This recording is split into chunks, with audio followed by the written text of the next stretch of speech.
Irene, good night, strictly as a waltz.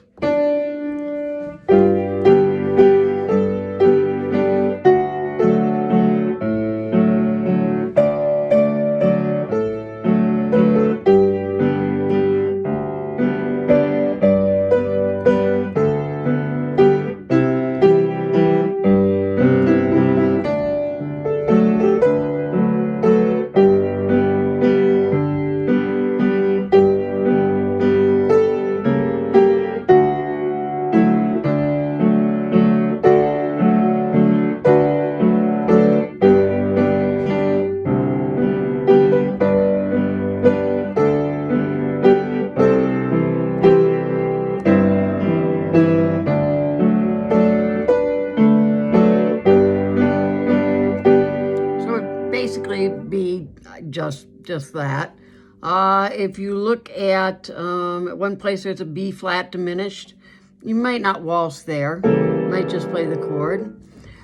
If you're playing the chord G, you have the G chord and you want to play a low note, you want to do a waltz, you'd say G, chord, chord. When you come to the second measure, rather than using G as your low note, hopefully we've talked about this a few times already, you might use, from the root, you look at it, the fifth of the chord, which would be D.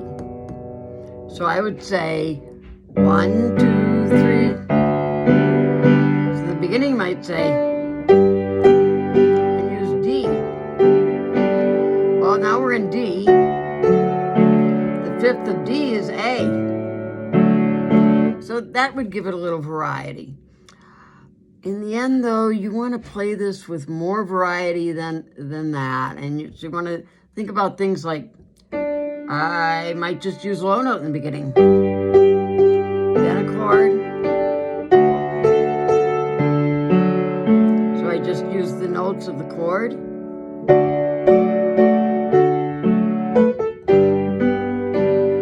Little improvisation.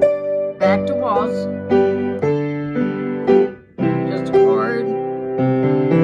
Improvisation. 2 and 3 and 1 and 2, 3. The pentatonic scale for G. G, A, B, D, E. And then we get to Irene, the bridge. Irene, good. Use the whole octave with my right hand.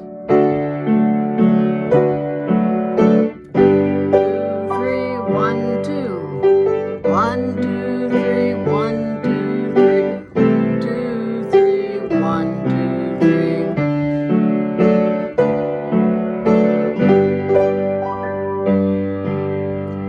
Or, I could think of endless variations. You might say,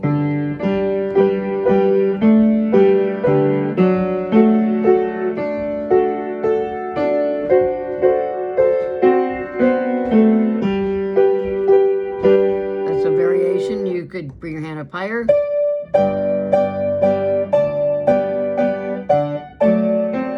and 2, 3. 1, 2, 3. 1, 2, 3.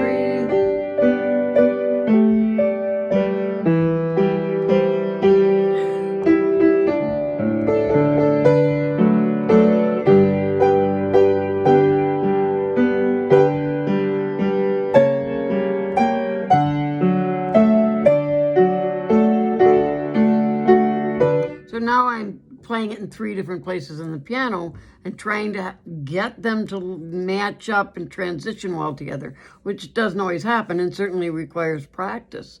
So you could play it up high. I wouldn't do a whole verse up high. Maybe you could do the A part up high. So you maybe do the A part up high, and when you get to the refrain, or which we might call the bridge, but in this case it's actually just a refrain, then you might bring it down lower. You might do a second verse and start low and then bring it back up again quite soon. You might say, and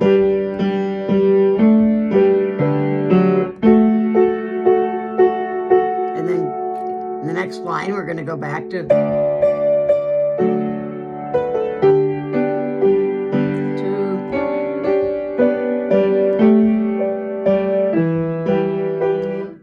play down low and I switch my hands around, my right hand is doing simpler chords and not as much of the chords. So if I had the C chord, I'm probably going to avoid that middle C because I'm going to get out in the way of my melody.